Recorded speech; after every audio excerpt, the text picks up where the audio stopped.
Assalamualaikum warahmatullahi wabarakatuh. Jumpa lagi dengan saya Dwi Rizky Sulistyo. Pada video kali ini kita akan mempelajari tentang bioteknologi. Yang pertama adalah pengertian bioteknologi. Bioteknologi berasal dari kata bio dan teknos yang berarti ilmu yang menerapkan prinsip-prinsip biologi. Secara klasik, bioteknologi berarti sebagai teknologi yang memanfaatkan organisme atau bagian-bagiannya untuk mendapatkan barang dan jasa dalam skala industri untuk memenuhi kebutuhan manusia. Dalam perkembangan lebih lanjut, bioteknologi dapat diartikan sebagai pemanfaatan prinsip-prinsip dan kerekayasaan terhadap organisme, sistem, atau proses biologi untuk meningkatkan potensi organisme maupun menghasilkan produk dan jasa bagi kepentingan hidup manusia. Nah, lalu di sini ada jenis-jenis bioteknologi menurut perkembangannya, yaitu yang pertama ada bioteknologi konvensional. Bioteknologi konvensional adalah bioteknologi yang memanfaatkan organisme secara langsung untuk menghasilkan produk, barang, dan jasa yang bermanfaat bagi manusia. Nah, bioteknologi konvensional memiliki kelebihan. Yang pertama adalah biaya produksi murah. Yang kedua, teknologi menggunakan peralatan sederhana. Yang ketiga, pengaruh jangka panjang sudah diketahui. Tapi bioteknologi konvensional memiliki kelemahan, yaitu perbaikan genetik tidak terarah, memerlukan waktu relatif lama, dan yang ketiga adalah hasil tidak dapat diperkirakan sebelumnya. Nah, bioteknologi konvensional ini dimanfaatkan dalam beberapa bidang. Yang pertama adalah bidang makanan. Jadi bioteknologi konvensional itu digunakan dalam proses pembuatan makanan seperti itu. Yang pertama ada yogurt. Yogurt merupakan minuman hasil fermentasi susu yang menggunakan bakteri Streptococcus thermophilus atau Lactobacillus bulgaricus. Lalu ada keju. Keju merupakan bahan makanan yang dihasilkan dengan memisahkan zat-zat padat pada susu melalui proses pengentalan. Nah, proses pengentalan dilakukan dengan bantuan bakteri Lactobacillus bulgaricus dan Streptococcus thermophilus. Lalu ada roti. Nah, pembuatan roti juga memanfaatkan peristiwa fermentasi yang dibantu oleh yeast atau khamir. Lalu ada kecap. Kecap merupakan salah satu produk hasil bioteknologi yang menggunakan kacang kedelai. Kedelai akan difermentasi dengan menggunakan jamur Aspergillus wenti. Lalu yang ada tempe. Proses pembuatan tempe menggunakan teknik fermentasi. Fermentasi dilakukan dengan menumbuhkan jamur Rhizopus oryzae dan Rhizopus oligosporus pada biji kedelai. Yang terakhir ada cuka. Bahan dasar pada proses pembuatan cuka adalah etanol yang dihasilkan oleh fermentasi anaerob oleh ragi. Bakteri yang digunakan seperti Stobacter dan Gluconobacter.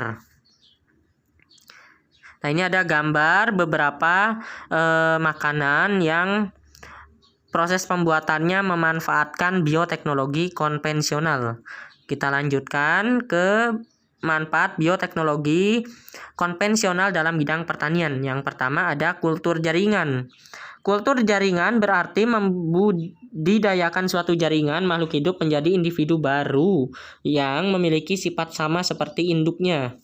Lalu ada pembastaran atau persilangan, merupakan perkawinan antara dua individu tanaman yang sejenis tetapi berbeda varietas. Lalu ada hidroponik. Hidroponik adalah teknik bercocok tanam tanpa menggunakan tanah sebagai media tanamnya. Nah, dalam bidang industri, bioteknologi konvensional dimanfaatkan juga, misalnya teknik bioremediasi, yaitu suatu proses pengelolaan limbah yang mengandung zat-zat yang berbahaya menjadi limbah yang kurang berbahaya. Bioremediasi melibatkan mikroba tertentu, diantaranya Xanthomonas samprestis dan Pseudomonas foetida. Lalu dalam bidang pengobatan, misalnya antibiotik penisilin yang digunakan untuk pengobatan, diisolasi dari bakteri dan jamur, dan vaksin yang merupakan mikroorganisme yang toksinnya telah dimatikan, bermanfaat untuk meningkatkan imunitas. Lalu yang terakhir ada manfaat bioteknologi konvensional dalam bidang peternakan. Misalnya pada domba ankon yang merupakan domba berkaki pendek dan bengkok sebagai hasil mutasi alami, dan sapi Jersey yang diseleksi oleh manusia agar menghasilkan susu dengan kandungan krim lebih banyak.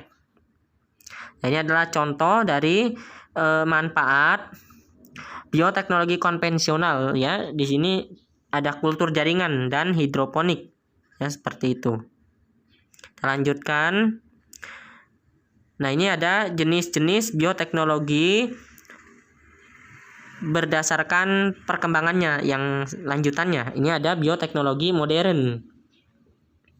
Bioteknologi modern adalah bioteknologi yang didasarkan pada manipulasi atau rekayasa DNA, selain memanfaatkan dasar mikrobiologi dan biokimia.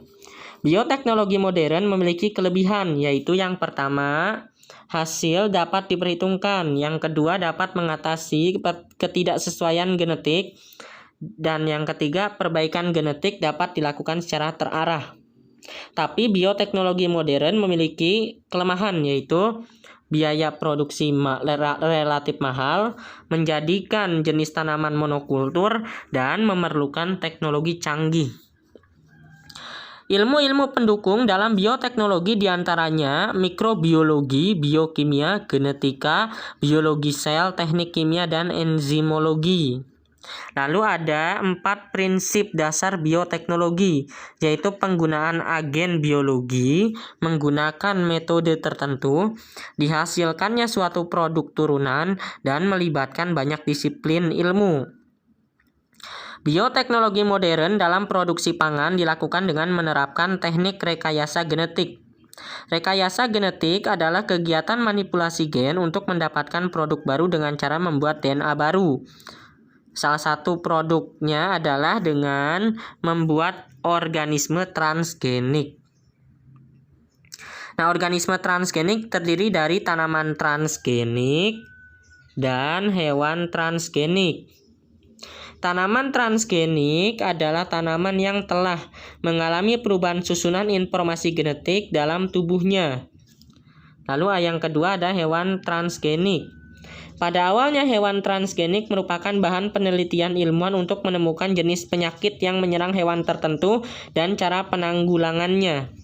Perkembangan selanjutnya, penerapan teknologi rekayasa genetik pada hewan bertujuan untuk menghasilkan hewan ternak yang memproduksi susu dan daging yang berkualitas, ikan yang cepat besar dan mengandung vitamin tertentu, dan sebagainya. Ya, di sini ada contoh tanaman transgenik dan hewan transgenik. Ya. Kemudian kita lanjutkan ke teknik yang digunakan dalam bioteknologi modern. Pada bioteknologi konvensional, prosesnya melibatkan reaksi fermentasi dalam menghasilkan suatu produk.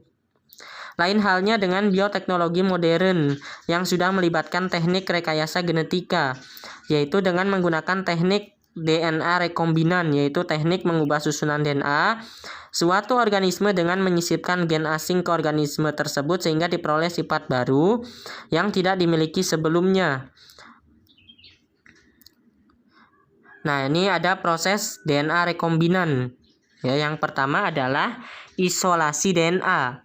Langkah-langkahnya adalah isolasi jaringan, pelilisan dinding sel dan membran sel, lalu pengekstraksian dalam larutan, purifikasi, dan presipitasi. Lalu yang berikutnya adalah transplantasi gen atau DNA. Dan yang terakhir adalah memasukkan DNA rekombinan ke dalam sel hidup. Nah, lalu di sini ada penerapan bioteknologi. Nah, dalam bidang pangan itu ada protein sel tunggal atau PST. Lalu ada mikroprotein. Nah, dalam bidang pertanian itu ada padi transgenik, tembakau resisten terhadap virus, bunga anti layu. Lalu dalam bidang kedokteran ada antibiotik. Lalu dalam bidang lingkungan diterapkan untuk mengatasi pencemaran akibat tumpahan minyak di laut. Tumpahan minyak tersebut dapat diatasi dengan memanfaatkan bakteri Pseudomonas putida. Ya, ini contoh dari gambar penerapan bioteknologi. Ini ada padi transgenik dan antibiotik. Lalu ada dampak penerapan bioteknologi dalam kehidupan. Yang pertama, dampak di bidang lingkungan. Dampak positifnya adalah ditemukannya tumbuhan transgenik yang tahan terhadap serangga sehingga dapat mengurangi penggunaan pestisida. Lalu ada dampak negatifnya. Tanaman kapas anti serangga dapat membunuh hama dan organisme bukan target, seperti kupu-kupu dan lebah yang menghisap tanaman nektar tersebut. Akibatnya banyak jenis serangga yang mati sehingga merusak ekosistem. Lalu dampak di bidang sosial ekonomi nih, dampak positifnya yang pertama, terjadi persaingan untuk mencari tanaman atau hewan varietas baru melalui rekayasa genetika yang terjadi di kalangan industri. Dampak negatifnya adalah kesenjangan ekonomi dan sosial pada masyarakat karena produk dari petani dan peternak tradisional mulai tersisih. Dampak di bidang kesehatan, dampak positifnya adanya penemuan produk-produk obat maupun hormon hasil rekayasa genetika sehingga produk tersebut lebih murah. Lalu ada dampak negatifnya yaitu penggunaan produk kesehatan hasil rekayasa genetika dapat mengakibatkan timbulnya alergi, bahkan beberapa produk transgenik dapat mengakibatkan seseorang menjadi resisten terhadap beberapa jenis antibiotik. Nah, ini ada dampaknya juga dalam etika moral, ya. Penerapan teknologi cloning yang dikhawatirkan akan diterapkan pada manusia dianggap merendahkan martabat manusia. Demikian materi yang bisa saya sampaikan, kurang lebihnya saya mohon maaf. Wassalamualaikum warahmatullahi wabarakatuh.